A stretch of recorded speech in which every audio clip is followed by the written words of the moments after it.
밀리터리 사이언스의 신비한 만남 본게임. 오늘도 본능으로 곧장 진격해보도록 하겠습니다. 안녕하세요. 저희는 본게임의 NSG입니다. 자, 그러면 오늘 주제 뭘지 영상을 통해서 먼저 확인하시죠.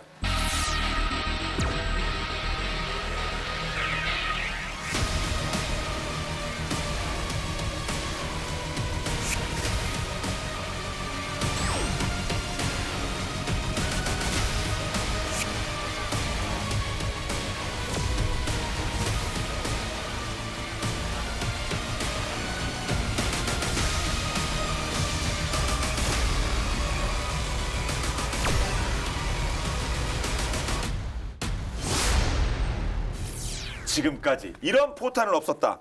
이것이 포탄인가 미사일인가? 포병 전술의 혁신 특수탄입니다. 사실 저희가 뭐 특수탄 하면 뭐 서위탄, 뭐 철갑탄, 뭐 지난주에 그 뭐죠 산탄 쪽에서 드래곤볼에서 확 올라가는 거, 뭐 이런 거 생각했는데 오늘 더 큰 거 나오는 거죠. 그렇죠. 네. 네, 근데 이제 그 전에 큰 포탄 얘기하기 전에 네. 조그만 거 얘기하면 특수탄 얘기하면 뭐 장난 영화 같은데 보면 네. 뭐 바다에 빠졌는데 물에 빠뜨려도 불이 안 꺼지고 그냥 계속 불 타는 거 그런 저것도 있잖아요. 뭐 일종의 구조를 구조용으로 하는 것들 예. 또는 뭐 신호용으로 쓰는 성광탄 같은 것도 있고 굉장히 널리 이제 활용이 되죠. 또 대테러 특수부대들이 쓰는 우리 성광탄을 영화에 자주 다 동생들이죠. 우리 형님 앞에서는 특수부대보다 동생이에요. 특수부대 애들이 쓰는. 형님들은 형님보다 어려요 사실은. 진짜 작전 투입하시는 특수부대 분들은. 친구들이 쓰는 근데 면전에서 하실 수 있어야 진짜지. 그렇구나. 우리끼리 있다.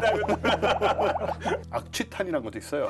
악취탄이요? 이름 그대로입니다. 네. 아주 정말 상상도 할 수 없는 나쁜 냄새가 나는 거거든요. 네. 그거는 뭐 이렇게 피할 수도 없고 이거는 이걸 갖고 뭘 하나 싶지만 실제로 이런 수준의 악취는 그 사람의 마음을 약하게 만들고 전투 의욕도 상실시키고 그래서 이게 은근히 효과가 있다고 합니다. 아, 실제로 요즘 영어로 non lethal weapon 비살상 무기라는 게 있어요. 한 이제 그 종류가 있는데 그게 이제 옛날에 무조건 사람을 죽이거나 다치게 하는 게 주 목적이었는데 이제 인도적인 측면에서 적을 죽이거나 다치지 않게 하면서 무력화할 수 있는 이제 그런 목적의 이제 무기들이 많이 등장해요. 예를 들어 뭐 고무탄이라든지 뭐 그런 것들. 아까 말씀하신 악기탄도 이제 그런 것 중에 하나고 탄 중에도 역시 뭐 그런 비살상 목적의 그런 특수포탄이 있을 수 있죠. 예. 하지만 저희가 사실 뭐 제이다 네. 그리고 뭐 KGB 한국형 GPS 유도 폭탄을 다룬 적이 있긴 합니다만 특수탄 오늘 이제 포탄을 포병 전술 혁신이니까 특수포탄을 살펴볼 텐데 가장 대표적인 특수탄 어떤 게 있을까요? 옛날 우리가 이제 폭탄도 무지막지한 이제 덤방, 멍텅구리 폭탄을 많이 쓰다가 이제 똑똑한 미사일 같은 정밀유도 폭탄을 많이 쓰지 않습니까?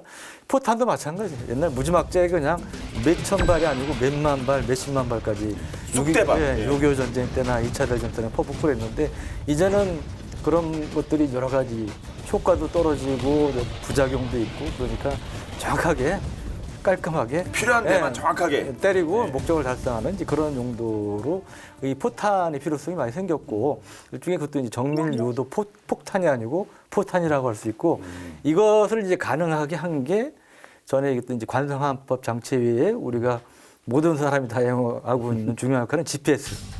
GPS가 이제 이런 유도 장치를 복합적으로 갖추게 됨에 따라서 이 똑똑한 미사일 같은 정밀 유도 포탄이 나오게 됐는데 그 대표적인 게 미국의 M982 엑스칼리버라는 겁니다.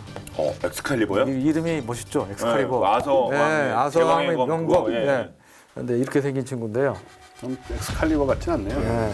그래도 일반 우리가 보는 포탄하고는 좀 달라 보이지 않아요? 이거 옆에 보면 미사일 아닌가요? 미사일? 이거는 미국의 이제 방산업체 중에 우리나라 사람들은 모르는 분이 많지만 세계 뭐 넘버 5 안에 드는 큰 방산업체 레이시온이라는 게 있어요. 그리고 포 만드는 걸로 유명한 보포스라는 회사가 같이 이제 개발한 것이고 미사일의 정확성, 미사일 같은 정확성 또 포탄은 기본적으로 미사일보다 싸지 않습니까? 이 두 개를 이 장점을 이제 갖춘 세계 최초의 GPS 유도 포탄이라고 할 수가 있어요. 네. 이 엑스칼리버는 155mm 포탄 가운데는 최초의 포탄, GPS로 유도되는 최초의 이제 포탄이라는 특징이 있습니다. 네. 보통 이제 그 뭐 전문 지식 좀 떨어지니까 엑스칼리버 이름부터 이게 딱 이게 이색적인데 그러니까 엑스칼리버는 이제 그 말대로 이제 뭐 역사와 전통을 자랑하는 명검이니까 이 그런 맥락에서 이제 이름이 붙였고 이게 특징 중에 하나가 포탄은 원래 이제 관성의 법칙에 따라서 포물선 궤도를 그리면서 올라갔다 떨어지잖아요. 근데 이거는 그 올라가면서도 이 뒤에 있는 이 날개 보이시죠? 이거를 까딱까딱 조종을 하면서 이 자세를 조정을 합니다. 움직이면서 포탄을 조정을 해요? 예, 포탄 이 궤도를요? 예, 조금씩 이제 조정을 하는 이제 그런 것들이 있고 낙하하면서도 마찬가지 앞에 이 앞날개를 통해서 자세를 조정해서 목표물 가까이 뭐 미사일처럼 오차 뭐 명중 오차가 뭐 1, 2m는 안 되더라도 몇 미터, 뭐 10m, 20m 이내 정도의 정확도로 떨어질 수 있게끔 조정을 하고 이것은 당연히 이제 GPS 신호를 받아서 이렇게 방향을 조정을 하게 돼 있고요. 그리고 여기에 이제 컴퓨터 시스템에 원래 이제 타격 지점 좌표를 먼저 입력을 합니다. 그러면 거기에 따라서 상승 고도가 자동으로 결정이 되고 중간에 말씀드린 이제 GPS 유도를 통해서 목표를 향해서 이제 날아가는데 이 최대 사거리가 한 50km 된대요. 근데 정확도는 한 10m 정도. 그러니까 과거에 우리 옛날 2차 대전 때나 뭐 지금도 쓰고 있죠. 그런 비유도 포탄에 비해서는 정말 획기적인 정확도를 10m면 자랑할 수가 핀포인트 아니에요? 그 정도 사이즈 그렇죠. 핀포인트? 거의 이게 이제 파편 50km 올라가서 또 이제 파괴력이나 파편 효과를 감안하면 상당히 정확한 파괴력이 있다고 볼 수가 있는 것이고 이것도 근데 이제 폭발 방식에 따라서 이제 세 가지로 나눠볼 수가 있어요. 우선은 이제 공중에서 폭발하는 건데 아시다시피 바로 땅 위에서 터지는 것보다는 하늘에서 터지는 것들이 이 파편 효과 등의 파괴 범위가 이제 넓어지겠죠. 아무래도 파괴력 자체는 떨어지지만 파괴 범위가 넓어진다는 장점이 있기 때문에 분산되어 있는 적군을 공격할 때 이 방식을 쓰고 또 하나는 이제 지원 폭발. 우리가 이제 건물이나 벙커 같은데 공격할 때 관통해서 들어가서 터지도록 하는 그런 것들이 있고 또 이제 포인트 폭발이라는 게 있는데 이거는 그 포탄이 명중하는 순간에 이 고폭약이 폭발을 해서 목표물을 무력화하는 겁니다. 뭐 장갑차가 됐든 뭐 차량이 됐든 이런 것을 이제 무력화하는 것이고 이 보통 보면 이 전차나 이런 기관 무기의 경우 이 장갑 두께가 다 똑같은 게 아니에요. 그래서 보통은 이제 측면이 두껍고 이 비교적 얕은 취약한 데가 이제 그 탱크의 해치 부분, 윗부분 이런 부분들이 좀 상대적으로 장갑이 얇고 취약합니다. 그래서 요즘 나오는 대전차 미사일들은 탑 어택이라고 그래서 위에서 내리꽂는 식으로 이렇게 맞추는 게 아니라 이렇게 꽂아요? 옆으로 이렇게 하는 게 아니고 그러니까 우리가 이제 개발한 현궁 대전차 미사일은 이렇게 탑어택 방식을 취하는데 마찬가지 이런 엑스칼리버 같은 포탄도 이제 탑어택이 가능하기 때문에 그런 면에서 기관 무기를 공격하는데도 효과가 있다. 이제 그렇게 그게 이제 장점 중에 하나고요. 그리고 이게 이제 과거에 시험에서 상당히 좋은 이제 성과를 거뒀는데 지난 2005년에 미군의 이제 유마 시험장에서 이런 걸 많이 시험하는데 거기서 21km 떨어진 표적을 불과 한 3.4m 정도의 오차로 정확도로 명중을 시켰어요. 그리고 그 뒤에 2006년까지 12차례 시험을 했는데 그때도 뭐 오차 범위 4.5m 이내에 다 이제 명중을 이제 시켰다고 합니다. 그래서 이제 이런 시험을 거쳐서 2006년에 이제 미국군이 미국 레이시온사하고 4,300만 달러의 계약을 하면서 본격적으로 연구 개발이 완료가 되고 이제 배치가 시작이 됐습니다. 배치가 시작했다는 건 실전에 이제 쓰인다는 거죠, 그러면? 네, 실전에 지금 쓰이고 있어요. 쓰이고 있어요? 네. 2007년도에 2007년 5월에 이라크에서 처음으로 실전 배치가 됐는데 아까 이제 4m 오차 얘기하셨잖아요. 한 그 정도.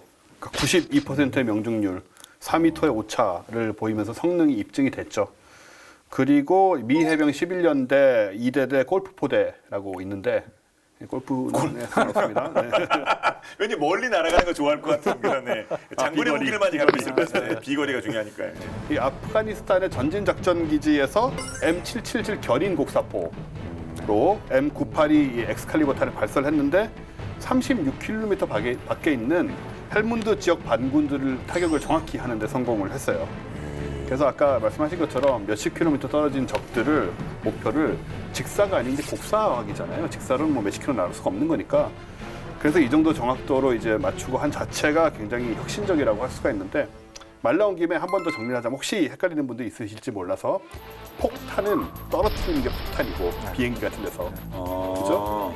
물론 뭐 들고 도시락 폭탄 같은 것도 폭탄이라고 하지만 떨어지니까 그렇죠. 예, 예, 던지고 떨어뜨리는 게 떨어지니까. 폭탄이고 포탄은 대포에 넣어서 쏘는 게 포탄이고 미사일은 로켓을 붙여놓은 거죠. 그래서 미사일을 혼자 날아가는 게 미사일이고 이렇게 사람들은 헷갈려요 그게. 보기에도 생긴 생긴 거는 미사일이잖아요. 언론에서도 이제 자꾸 그 혼동 잘못 쓰는 경우가 많아요. 폭탄을 포탄으로, 그렇죠. 미사일을 로켓으로 뭐 해가지고 뭐 잘못 쓰는 경우가 많은데 제가 그래서 발음이 부정확해도 오늘은 폭탄과 포탄을 확실하게 구분해서 얘기를 하고 있죠. 예. 그래서 오늘은 포탄 얘기하는 거죠. 예, 포탄. 떨어지는 게 폭탄이군요. 폭탄.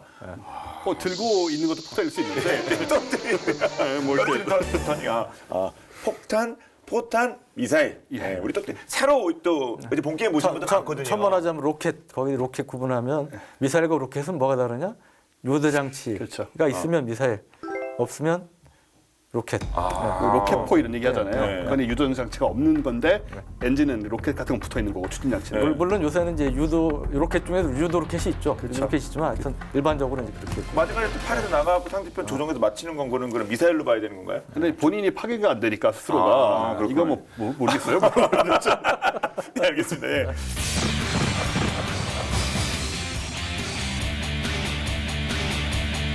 요게 이제 엑스칼리버 같은 경우에는 한 발당 7만 달러?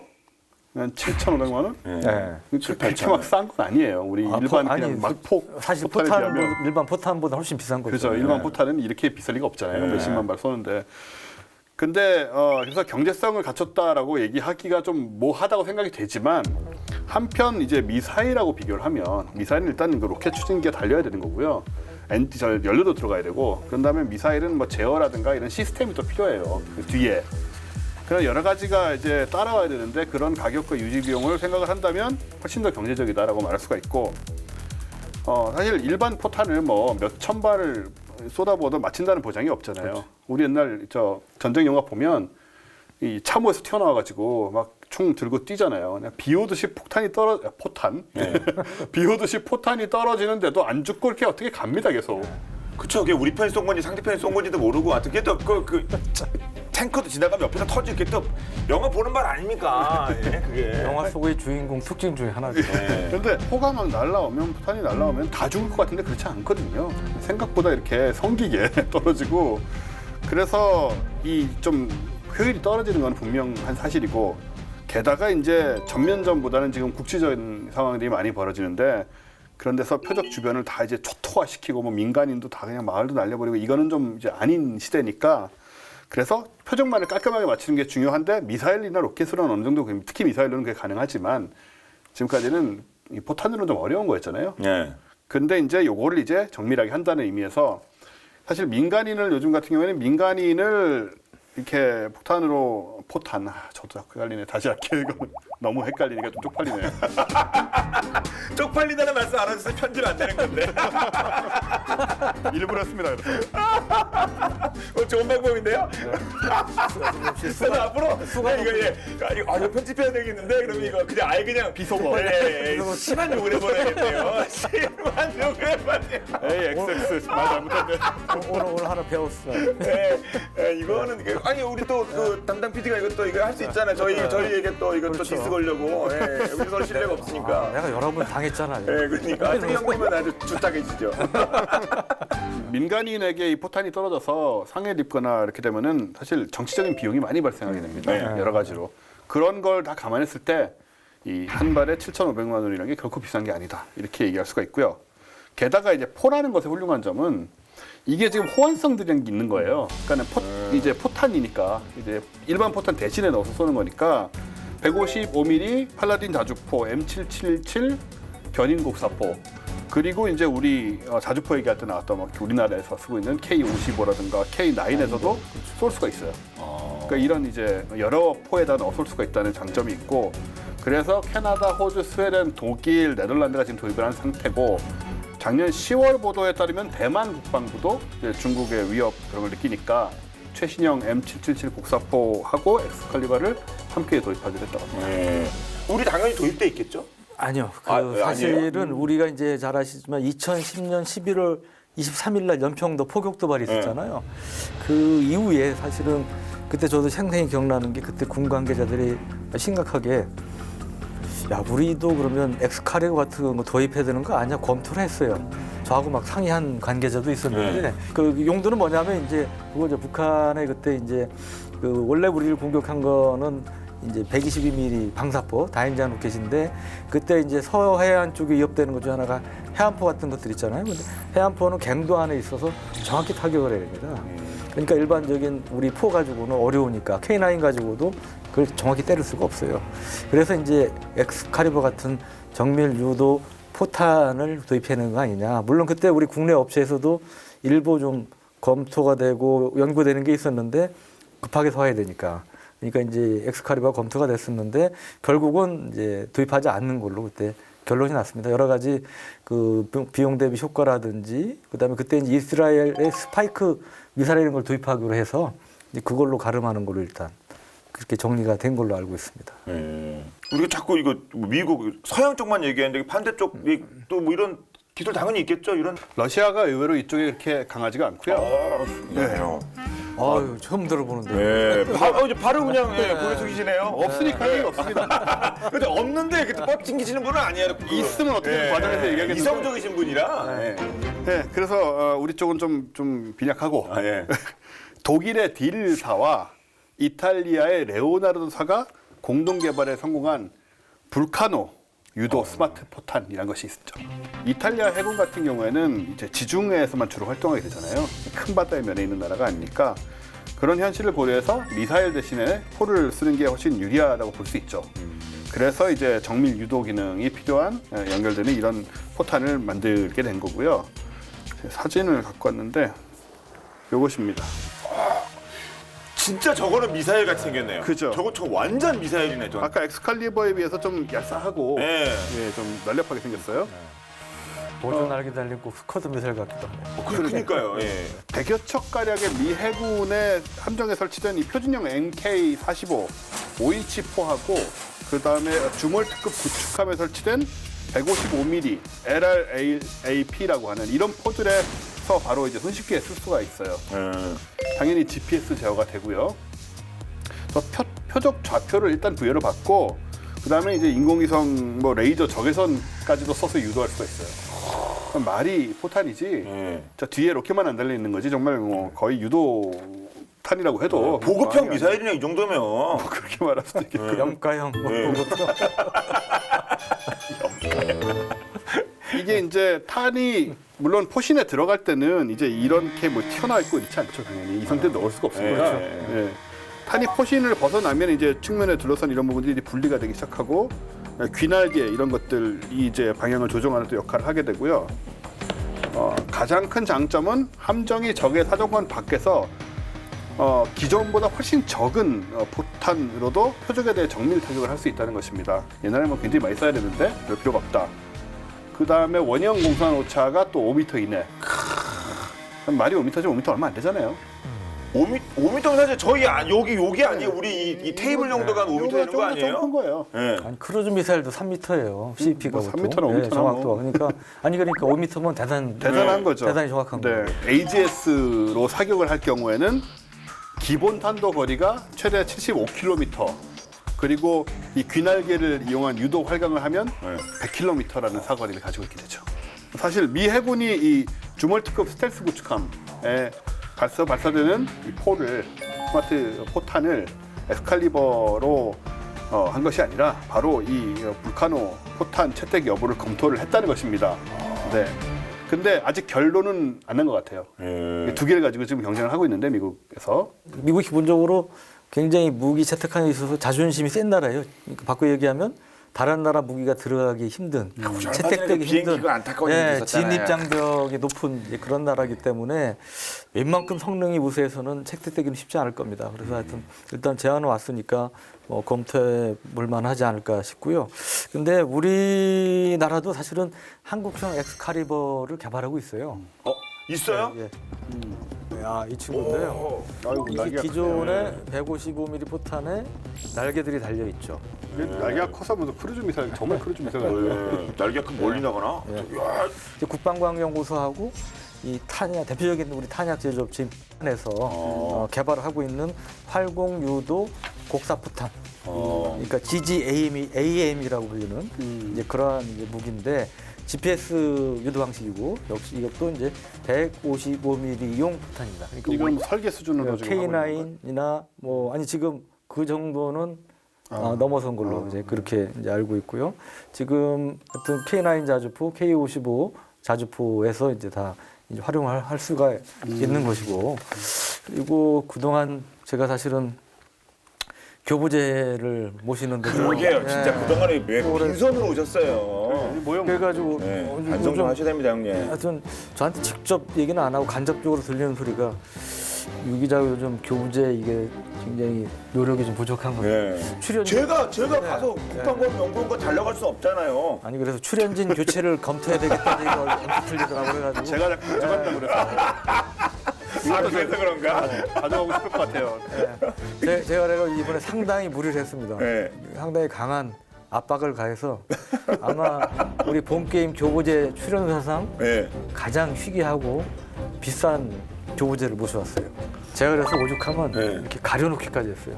우리 교부제에서 이렇게 가려놓은 적 본 적 없죠? 예. 가려놓은 거. 아, 최대 사이즈인 거 같아. 지금까지 예. 온 것 중에 저 예. 뭐죠? 1대1인가 봐요. 아. 이거. 자, 아무것도 없는 거 아니에요? 오! 이게 포탄! 네. 포탄이죠? 포탄인데 네. 이거는 이제 155mm가 아니고 5인치 한포용. 그러니까 해군 한포용이고 127mm입니다. 예. 127mm인데 이게 보기보다 무거워요. 저희 뇌관 제거된 거죠? 이게 굉장히 무거워요. 폭발고. 보통 이제 127mm 한 포는 사정거리가 30km가 안 돼요. 한 뭐 24, 5km 최대 사거리가 예. 그 정도인데 이거는 몇 킬로 나가느냐? 최대 100km를 나갑니다. 100kg. 네. 아까 그러니까 아까 말씀 볼케이노의 뭐 그거 예, 그 비슷하게 이제 나가는데 자사 포대에다 쏘면 100kg 나가는 거 아니에요? 그죠? 네. 아까 말씀하셨잖아요. 근데 네. 이거는 와. GPS와 INS로 유도가 돼서 목표물을 10m 이내의 정확도로 타격을 할 수가 있어요.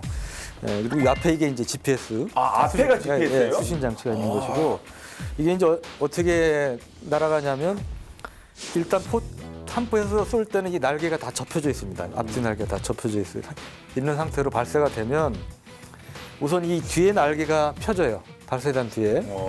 그리고 이 뒤에 붙어 있는 게 이제 랩탄이라고 로켓 어시스티드 프로젝타일 그래가지고 여기 이제 로켓 추진으로 해서 이 사거리를 더 늘려주는 장치인데 이게 붙어 있어요. 그래서 그거의 힘으로 올라갑니다. 하는데 고도가 최대 어느 정도까지 가냐면 15km 정도까지 올라가요. 최대 고도 올라가면 거기서 이 이제 큰 날개가 펴져요. 거기서부터 이제 GPS라든지 INS라든지 이런 거 유도를 받아서 자세를 수정해가면서 이제 목표물로 떨어지는 거죠. 그래서 이제 활공 비행을 하면서 떨어지는데 그 거리가 최대 한 100km가 된다는 것이죠. 네. 이제 이 무기가 양산되면 양산 단가는 한 이제 5, 6천만 원, 5천만 원 선을 목표로 한다고 합니다. 아, 부가세 붙습니까? 부가세 네. 별도입니까? 무기엔 부가세가 안 붙습니다. 아, 그런가요? 예, 그러니까 미사일에 비해서는 굉장히 영가라 볼 수 있죠. 일반 포탄보다는 싸지만 미국도 막대한 돈을 들여서 이러한 127mm 한포용 포탄을 열해 전부터 개발을 했는데요. 뭐 개발비가 한 뭐 2조 가까이 들었다고 그러는데 예, 이거 사거리 비슷하게 100km 정도고 근데 미국이 중단이 됐어요. 여러 가지 뭐 정확도 네. 문제라든지 이런 기술적인 문제로 해서 중단이 된 상태인데 우리가 이제 그런 걸 개발을 하고 있는 것이고 그래서 우리가 이 개발하고 있다는 얘기를 듣고 미국 업체에서 오히려 야 우리 한번 같이 해볼래? 뭐 이런 제안까지 지금 들어오고 있다고 합니다.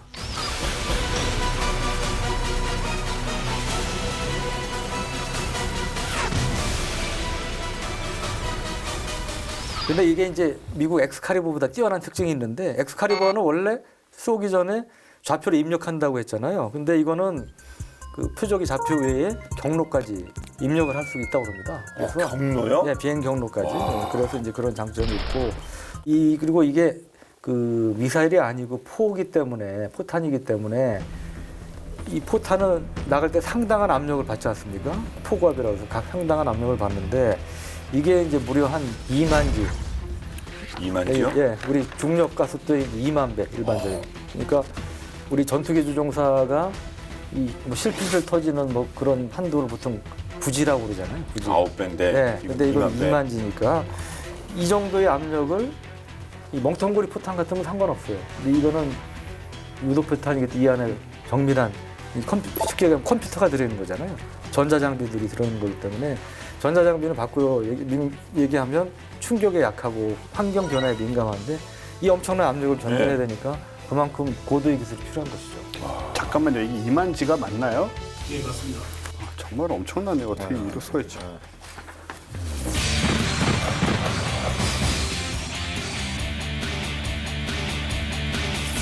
GPS 이거 야, 예전에 없었잖아요. 근데 이걸 쓴다면 세상이 얼마나 살기 편해졌는지. 예. 세상이 완전히 바뀌었죠. 뭐 네. 우리 저 스마트폰에 있는 지도도 그렇고 내비게이션도 그렇고 네. 일단 일상생활에서 이제는 GPS를 너무 많이 쓰기 때문에 정말 2000년대 초 1900년대 말 이럴 때만 해도 사실 일반인이 쓰는 물건이 아니었어요. 그렇죠? 그랬는데 지금은 누구나 다 쓰고 있는데 이게 원래 이제 군용으로 만들어진 거는 많은 분들이 그렇다면서요. 알고 계시는 얘기고 그래서 1973년에 이제 미국 국방부가 그동안 공군하고 해군이 따로 쓰던 항법 시스템을 통합을 하게 됩니다. 네브스타라는 이름을 붙이게 되는데 이게 이제 그때부터 이제 위성을 쏴가지고 그 전에는 위성 기술이라는 게 별로 없었으니까 위성을 쏴서 위성을 통해서 이제 지구상에 있는 이제 전 지역을 커버를 하면서 자기네들이 갖고 있는 함정이라든가 항공기라든가 이런 것들의 위치랑 이런 것들을 다 파악하는 그런 시스템인데 그래서 78년에 처음으로 GPS 위성이 발사되기 시작을 하고요. 그런 다음에 6개의 궤도의 위성을 이제 4개씩 배치를 하게 돼요. 그래서 총 24개가 1993년부터 가동을 합니다. 그러니까는 지금 GPS에 대해서 뭐 위성으로 한다는 걸 알고 계시지만 이렇게 많은 위성들이 동원되고 있다는 거는 잘 모르시는 경우가 많은데 우리가 핸드폰으로 신호를 받을 때도 한 번에 보통 몇 개씩의 신호를 받고 있어요. 하나의 위성만 갖고 하는 게 아니고 요 조그만 이 단말 요거 하나에 그럼요. 예, 여러 개의 위성 신호가 오고 있고 보통 서너 개 이렇게 받아서 그렇죠. 최소한 서너 개를 받고 합니다. 네. 이 GPS 위성은 미국 공군 제50 우주비행단에서 관리를 하고 있는데 노후된 위성은 교체를 해줘야 되고 그리고 새로운 위성 발사해야 되고 뭐 여러 가지 유지 연구 비용이 들지 않겠어요? 그래서 매년 7억 5천만 달러씩 7억 5천만 달러씩 쏟아붓고 있는 거의 1조 가까운 돈을. 예. 그렇죠. 예. 쏟아붓고 있는 상황인데 우리 입장에서는 그걸 쓰고 있는 거죠. 예. GPS가 이제 폭탄과 결합해서 제이담이라는 정말 획기적인 정밀유도 폭탄이 나왔고 이게 이제 포탄과 결합해서 다시 이제 획기적인 정밀유도 포탄이 나오고 있는 것이죠. 예, 그런 상황인데 여기에 이제 카메라까지 달리면 정말 속된 말로 대박이겠죠. 근데 실제로 그런 것들이 개발되고 있어요. 그러니까 어떤 방식이냐면 포탄을 쏜 다음에 여기에 이제 아까 우리 보셨듯이 그러니까 보통 날개가 달려 있고 아니면 이제 낙하산을 달아서 천천히 이제 떨어뜨리면서 카메라로 감시를 하는 거예요. 적진의 상황을 정찰 포탄 이런 것들이 이제 개발되고 있는 건데 실제로 미국군하고 해군 해병대가 ALOR이라는 정찰 포탄을 개발하고 있는데 이거는 이제 야포에서 발사하는 포탄에 각종 센서를 달아가지고 여기에 이제 위치나 지형 등을 파악할 수 있게끔 만든 쉽게 얘기하면 일회용 정찰 무기라고 볼 수 있죠. 문제는 카메라나 이게 충격에 약하지 않습니까? 그렇죠. 그러니까 이게 아까 얘기한 단순한 카메라 없는 이런 정밀 유도 포탄하고 또 다른 거죠, 사실은. 그래서 충격에 약한 센서를 탑재하기 때문에 일반 포탄보다는 조금 늦게 나가도록 장약을 조절해야 되는 것이 이제 뭐 단점이라면 단점이라고 볼 수 있는데 미국에서 이제 개발 중이었던 퀵무기라는 이제 정찰 포탄은 거리 2km, 고도 한 1000m쯤 되면 거기서 이제 주날개하고 조종 날개, 뭐 프로펠러 등이 펼쳐져서 이 날개가 펼쳐지면 시속 한 290km 정도로 늦춰집니다. 그 정도로 비행을 하면서 GPS를 통해서 이제 목표물을 찾아가는데 목표 지역에 포탄이 도착을 하면 또 시속 한 225km 정도로 속도가 더 늦어져요. 그리고 거기서 무려 한 30분간을 비행을 하면서 각종 그 센서를 통해서 탐지를 하고 정찰 활동을 하고 이게 한 39 평방 킬로미터의 면적 정도를 이제 그 감시 정찰을 할 수 있다는 것이죠. 이것을 이제 아군 지휘관이 활용한다면 적군의 배치 상황이라든지 아니면 뭐 포격한 다음이라면 피해 상황이라든지 적의 피해 상황이라든지 뭐 이런 것들을 전과를 신속하게 이제 파악을 할 수 있는데 그러면 무인 정찰기가 있는데 뭐 하러 이걸 쓰냐 이런 얘기가 나올 수 있는데 무인기에 비해서 이건 뭐 쉽게 쓸 수가 있는 거죠. 그냥 포탄에 그냥 넣어서 그냥 쏴버리면 되는 거니까. 예. 그리고 미 해군은 해병대에서 개발하다 중단한 사례도 있는데 이 127mm 함포용으로 개발했던 이제 FASM이라는 게 있어요. 이거는 뭐냐면 127mm 함포에서 발사된 다음에 한 무려 3시간 동안 활공하면서 정찰 활동을 할 수 있는 이제 그런 거여서 퀵룩 정찰 포탄보다 더 우수한 성능을 자랑했지만 이것 또한 여러 가지 뭐 성능 문제 뭐 등등 문제로 해서 뭐 실제로 배치까지 이어지지는 않았습니다. 정찰 포탄이 있고 막 휙룩, 야 이거 진짜 살다 처음 들었습니다. 와, 정말 이 군사 기술이라고 하는 게 대단한 것 같습니다. 네. 근데 정찰 포탄 말씀드렸는데 정찰의 중요성 정말 중요하지 않습니까? 정찰 네, 제대로 봐야 될 거 아니에요. 정보가 정말 중요한데 그렇죠. 더 은밀하고 또 세밀하게 정확하게 해야 되는데 근데 예전에는 이런 기술이 없었으니까 다들 아시는 것처럼 동물이 많이 사용되지 않았습니까? 동물이. 그래서 정찰에 사용되는 이 동물, 고생 많은 동물 본방야사에서 저희가 내용을 준비했습니다. 어떤 내용일지 함께 확인하겠습니다.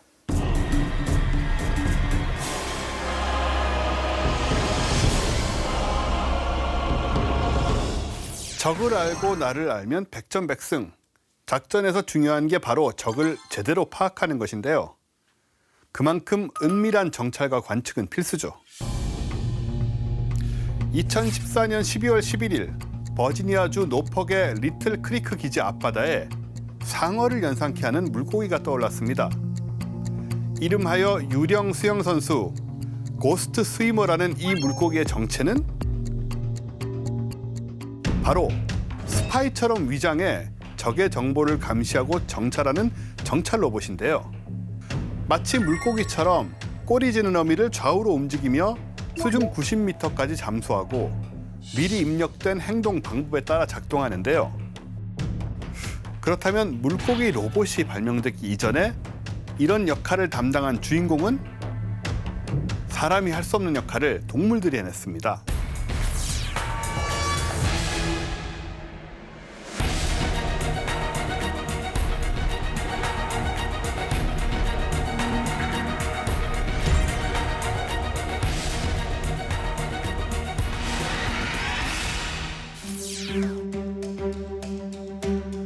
미 해군은 오래전부터 돌고래를 기뢰 제거나 적의 잠수 요원 감시, 장비 탐지 등에 사용해 왔는데요.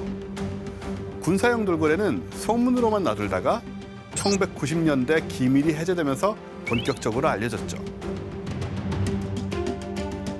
미국 캘리포니아주에 있는 우주 해상 전쟁 시스템 센터에서 무려 80마리의 돌고래 병기가 사육되고 있는 것으로 알려진 것입니다.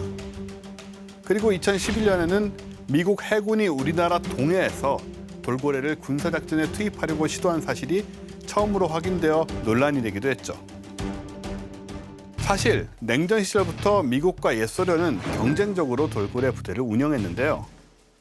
베트남 전쟁 당시에는 5마리의 미 해군 돌고래 병사가 탄약고가 설치된 깜라인만 부두에 투입되어 적의 잠수 요원을 감시하는 임무를 수행했던 것입니다. 이뿐만이 아닌데요. 이 돌고래 병사들은 2003년 미국의 이라크 침공 당시 미국 함대가 결집하는 페르시아만 해역에서 기뢰를 탐지하는 임무를 수행하기도 했죠. 적을 감시하고 정찰하는 데 사용된 동물은 돌고래뿐만이 아닙니다. 오래전부터 비둘기를 이용한 항공 정찰이 시도된 적이 있었죠. 그중에서 본격적으로 비둘기를 이용한 항공 정찰을 시도한 인물은 바로 독일의 약재상이었던 율리우스 류브로너.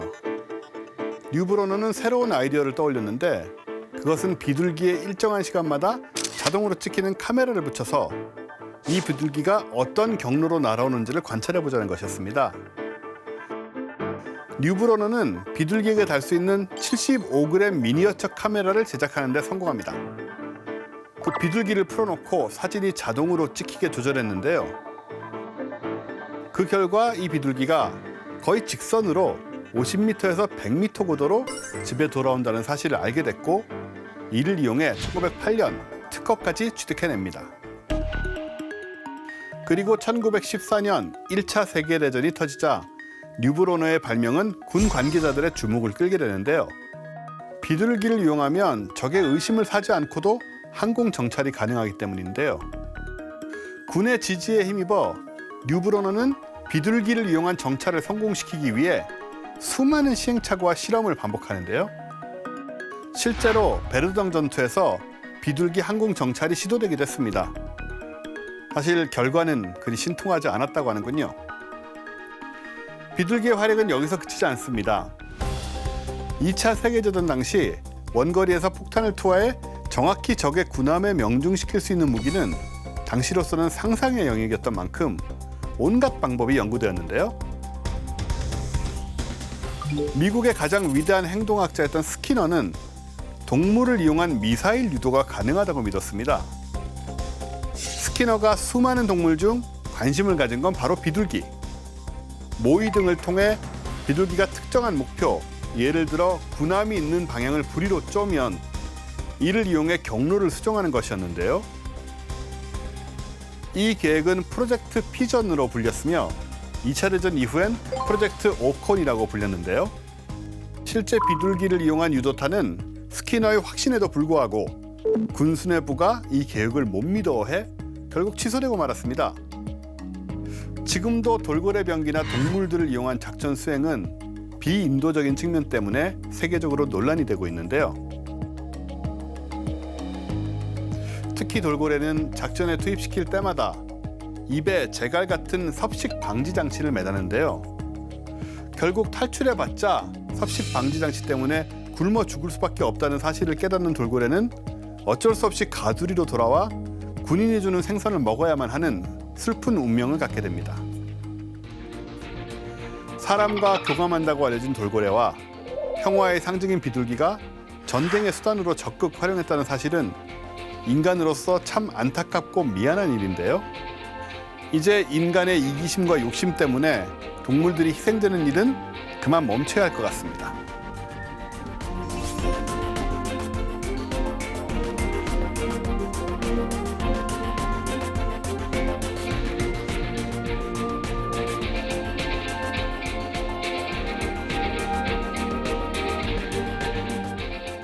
이거 진짜 이거 뭐 좀 바뀌는 거 없습니까 이거? 이제 얘네들이 이제 안 쓰고 기술적으로 뭐 관측하고 이런 거 좀 되는 거 없을까요?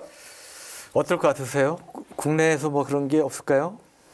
국내요? 예.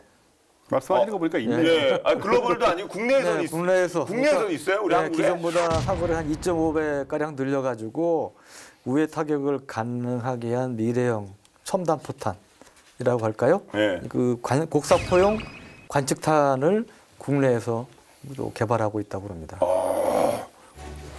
이거예요? 이게 포탄이에요? 우와. 도시락 똑같이 생겼는데?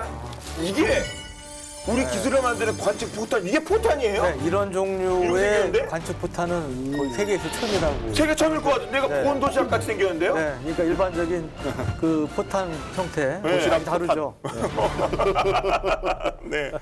낙하산이네. 그 날개가 네. 달린 것도 아니고. 네, 그러니까 이거는 뭐냐면 그 K9 자주포 등에서 이제 발사가 돼가지고 실시간으로 우리 포병이 예. 표적을 관측하면서 우리가 이제 포격할 때 처음부터 100% 정확히 타격을 못 하잖아요.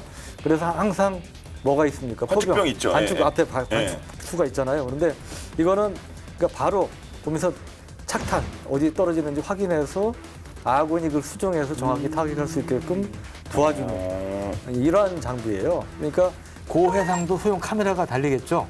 카메라가 있겠죠. 카메라가 어디 있냐? 요 밑에. 조그맣구만. 예, 보이시죠? 예. 요만큼 뚫린 게. 이게 굉장히 작은데 예. 고해상도 카메라입니다. 와. 그리고 요 뒤에 이게 뭐예요? 프로펠러처럼 프로펠러가 달려있죠? 있네요. 이것도 작동을 하는 거예요. 작동을 하는데 중요한 게 이것을 조종을 하는 주 수단은 이 낙하산입니다. 네. 낙하산인데 이게 원격 조종이 아니고 지가 스스로 알아서 자세 조정을 해요. 낙하산이요? 예, 낙하산이요? 이 자체, 이 포탄 자체가 네. 이 안에 이제 컴퓨터가 있어서 처음에 쏠 때 목표 지역에 대한 좌표라든 정보를 입력을 해요. 그러면 목표 상공이 대략 올라가잖아요. 그러면 여기서 이제 GPS나 INS 이런 걸 통해서 위치라든지 이거 확인해 가지고 자세를 조정하면서 쭉 관측을 하는 거예요. 목표 지역에 대해서. 이게 이제 보통 8분 동안에 직경 한 1.2km 지역을 활감하면서 관측을 합니다. 근데 이게 일반 이제 우리 뭐 비디오 카메라가 아니고 스틸 카메라. 네. 스틸 카메라. 그러니까 1분에 한 20장 정도의 사진을 찍어서 아군한테 보내주죠. 그러면 아군이 이걸 보고 아 이게 우리 포탄이 뭐 제대로 떨어졌구나 하고 확인도 하고 아니면 또 사격이 끝난 다음에 아 적군이 이렇게 피해를 입었구나 이런 거에 대한 정보를 얻을 수 있는 거 이런 것들이 이제 장점이고 보통 K9이나 K55 같은 150mm 포에서 이제 이게 발사가 되는데 이 초기에 발사할 때는 음속이 2.7배 초속 920m의 속도로 발사가 됩니다. 그래서 이게 최대 사거리가 한 40km 되는데 이 155mm 포탄 안에 이게 들어가요. 아, 그죠. 이거대로 이거는 포탄에 아. 이걸 그냥 포탄에 집어넣어 나가는 게 아니죠? 이걸 그대로 이상해갖고. 그대로 쐈다가 이게 다 부서지겠죠. 근데 얘도 이렇게 거기서 이렇게 그다음에 나가죠. 이렇게 있을 수 이렇게 없고 다 예쁘게 접어갖고 안에 들어있다가 나갔다 이게. 150mm 포탄 안에 이제 이게 들어가는 겁니다. 보통 이제 한 발이 이제 자탄이네요, 자탄. 그러니까 이게 그렇죠. 껍데기 열려서 나오는. 남무슨 자탄이시고 예. 이건 이제 40km 2분 만에 이제 와. 날아갈 수 있는 것이고, 그러니까 5분 내에 정보를 수집하는 거예요. 굉장히 지휘관 입장에서는 네. 필요한 정보, 적군에 대한 정보를 수집할 수가 있는 것이고, 또 보통 웬만한 우리 이제 뭐 사단이나 군단 포병들이 다 있잖아요. 거기에 이제 뭐 K9 자주포들, 보통 이제 군단 포병 직할로 해서 우리가 이제 K9 자주포들 많이 운용을 하는데 그런 것들이 지휘관 입장에서는 UAV 무인기 뛰는 것보다 훨씬 신속하게 이런 걸 써서 각종 필요한 정보를 수집할 수 있다는 것이죠. 그리고 또 하나의 이제 이런 것들의 장점은 무인기 같은 경우는 이 기상의 영향, 비행기니까 아, 못 뜬다 이런 거 있죠. 기상의 예. 영향을 많이 받지만 이거는 일단 포탄이지 않습니까? 그렇죠. 포탄이니까 이제 그런 면에서 영향을 적게 받고 이제 보낼 수가 있고, 또 40km면 소형 무인기 이 작전 거리보다 훨씬 길어요. 소형 무인기는 40km까지 나가서 관측 못하는 경우가 많아요. 네. 그렇기 때문에 그 웬만한 무인기보다 또 나은 성능을 발휘할 수 있다는 것이고, 그러니까 이게 재밌는 게 초경량 패러글라이딩 기술이 활용된 포탄이라는 거죠. 예. 낙하산 기술이 그런 거죠. 예. 낙하산에다 이제 프로펠러까지 달죠. 예. 예. 그리고 패러글라이더라는 것이 사실 이거를 저 패러슈트를 쓴 상태에서 방향 바꾸고 이렇게 하는 거잖아요. 땡겨가지고 네. 이제 그런 기술을 그대로 적용했다는 얘기 같아요. 근데 방향을 이게 입력을 하면 이거 낙하산이 위치 찾아간다면서 그러면 근데 보통 영화 보면 이제 이렇게 땡기고 밀고 하면서 움직이잖아요. 이거 누가 해요? 그걸 누가 어떻게 하는 이게 거예요? 이제 스스로 한다는 거죠. 얘가요? 예. 모터라도 있어요 안에? 예? 이 안에 그 컴퓨터가 있는 거죠. 모터도 있고. 예. 모터도 모터 있고 그러니까 예. 아. 작지만 똑똑한 친구죠. 예, 여기 프로펠러가 돌고. 이걸 구동하는 모터도 있는 것이고 프로펠러 구동하는. 그런데 이게 이제 보기에는 낙하산도 작고 뭐 이래가지고 예. 이거 뭐 바람 불고 뭐 이러면은 그냥 휙 날아가 버리는 거 아니냐. 그렇게 걱정할 수도 있는데 이게 1km 이상의 고도에서 강풍에도 견딜 수 있는 그런 테스트를 벌써 수백 차례 했답니다. 그래서 시험을 통과했다고 그래요. 이것도 이제 아까 소개해드린 그 탄약업체 풍산에서 네. 업체 자체적으로 개발한 것이고 군에서 이제 이것을 채택할지 여부를 검토 중이라고 합니다. 그래서 지금 일단 중장기적으로는 이에 대한 이제 소요를 제기를 한 상태고요. 근데 이게 시기를 좀 앞당길지 부분에서는 앞으로 이제 검토가 필요할 것 같습니다. 네, 포탄에 낙하산이 이렇게 달려 있을 줄은. 게다가 네, 자동 조정을 한다니. 네. 참. 최초 공개입니다. 아, 얘 자체가 최초 공개예요, 지금요? 자세히 설명하고 이런 것들이 처음이에요. 이거 실물 본 사람이 별로 없겠는데요, 그러면? 네. 그러니까 그동안 우리 방산 전시회에서 부분적으로 모형 같은 게 전시된 적은 있지만 이렇게 제대로 실물과 재원이 공개된 것은 처음입니다. 네. 와 여기 실물이 올라온 적이 있었나요, 우리 지금까지? 실물이요? 총도 실물이 올라온 적 없잖아요. 총 없죠. 플라스틱 총이죠 당연히. 다. 네. 방독면.